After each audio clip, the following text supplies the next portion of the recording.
Then they tell us incredulous fairy tales. The book. It says here, another Jewish young man by the name of Samson. You heard about Samson? Samson and Delilah. You know the story that Cecil DeMille made famous. Samson and Delilah, David and Bathsheba. You know the stories, the films. This fellow Samson, I'm reading now this from the book of Judges, chapter 15, verses 15 and 16. He found a fresh jawbone of a donkey jawbone he found, fresh. He reached out his hand and took it and killed 1,000 Palestinians with the jawbone of a donkey. This farmer, because you see, our brother happens to be a Palestinian, he ought to know that this is now programming taking place. Look, beautiful. One Jewish boy with the jawbone of a donkey, he kills 1,000 Palestinians. I want to know what the Palestinians were doing. You know what's 1,000? 1,000 people you kill with the jawbone of a donkey, and what they're doing? I said, look, if these 1,000 people, they spat on him, the guy would have suffocated. You can't even spit. You can't even run. Then he says it's a miracle. Oh, the stick is a miracle and the jawbone of the donkey is a miracle. You know, we should go and tell the Israelis, they're wasting their time with those American cluster bombs. You know, in Beirut, they start to eliminate the Palestinians for good, the final solution.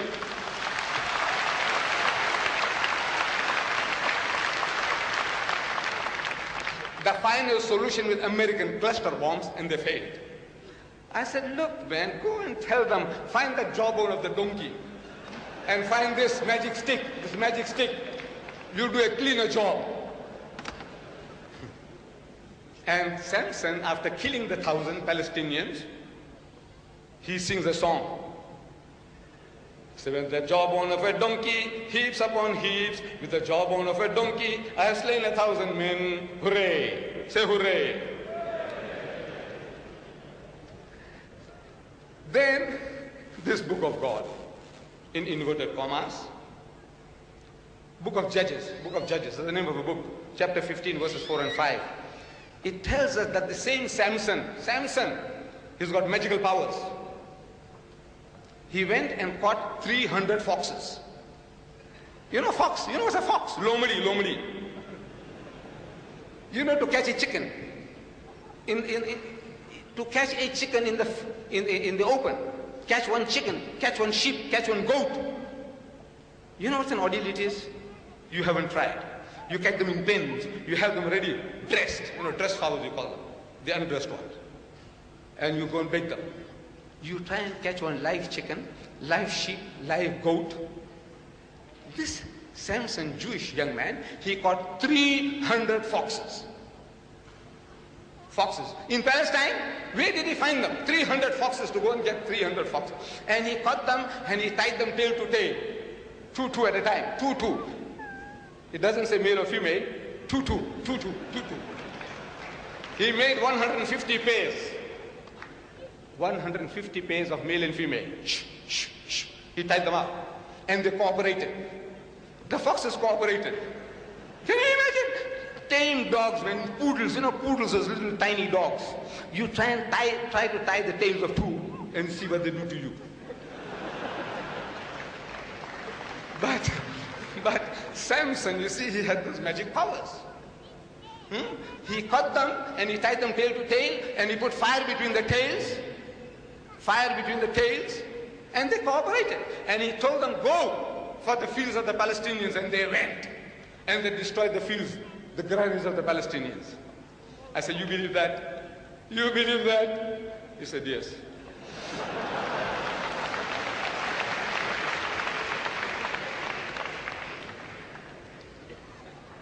You know, today, another Jewish lad, Sylvester Stallone, he goes as Rambo 3. He is Shamgar and Samson in one. Shamgar and Samson in one. Rambo 3. This fellow, single-handed, almost, he killed 1, 2, 3 Russians. That's the figure given. If you count on the film, if you have the time, stop it. Every time he kills a man, count it. 123, and he vanquished the whole Russian army, and the Russian army was made to leave Afghanistan. Samson and Shamgar in one, Rambo 3. You can do it in films. Anything. You can do anything on film. But Cecil DeMille failed to produce those 3,000 foxes who would cooperate with him to put fire between their tails and go for the fields of the Palestinians. He failed. He says, this is something, no magic power, no magic of the camera can ever achieve that. Rambo did it, Samson and Shamgar did it. You see, there is a kink, a twist in the human cranium, in the human brain. There is a twist. Everyone.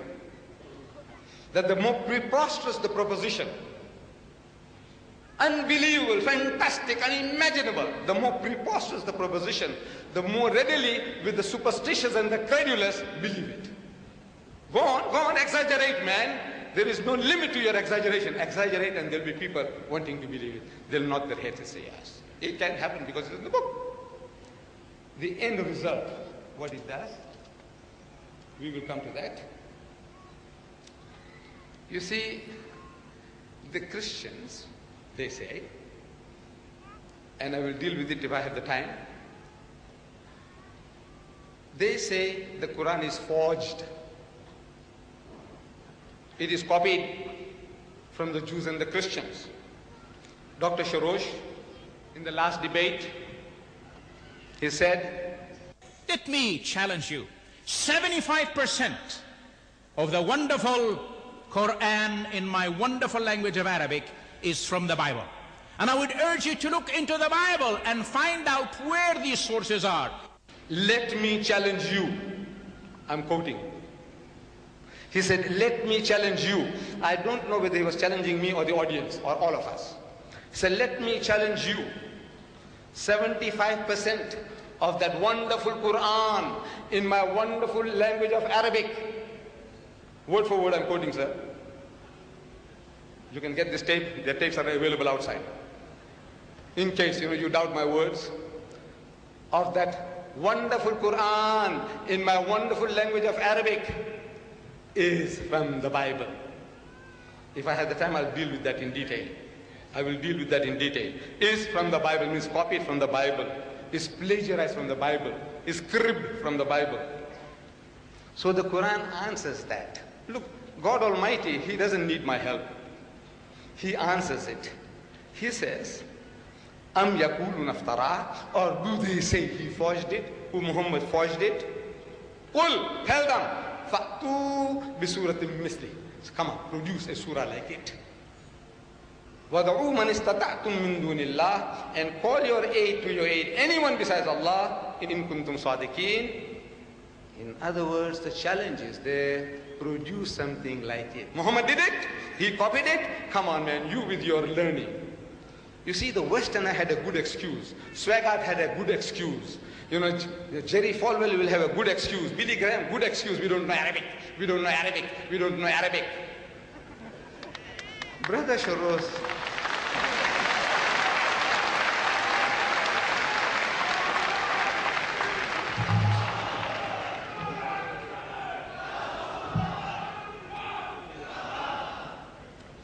Dr. Sharosh has got no excuse. You see, thank you my brothers. Dr. Sharosh, no excuse. He is a born Arab. He is not a Muslim who's converted to Christianity. He is born Arab, and his people have been Christians before Islam. Give them that credit. As he boasted in Birmingham at one of my meetings, he said there are 10 million Arab Christians. 10 million, maybe more now. 14 million. 14 million Arab Christians. I'm open to be rectified. It was 10 million on tape, it's gone to 14, it's quite all right. These are Arab Christians. Arabic is their mother tongue, not the mother's tongue. The mothers have the tongue in their mouths. No, look, it's his mother tongue, means come naturally to him. And the challenge is there for 1400 years, produce a chapter like it. Brother says he will. We will be anxiously waiting to listen to the chapter he has produced. Inshallah.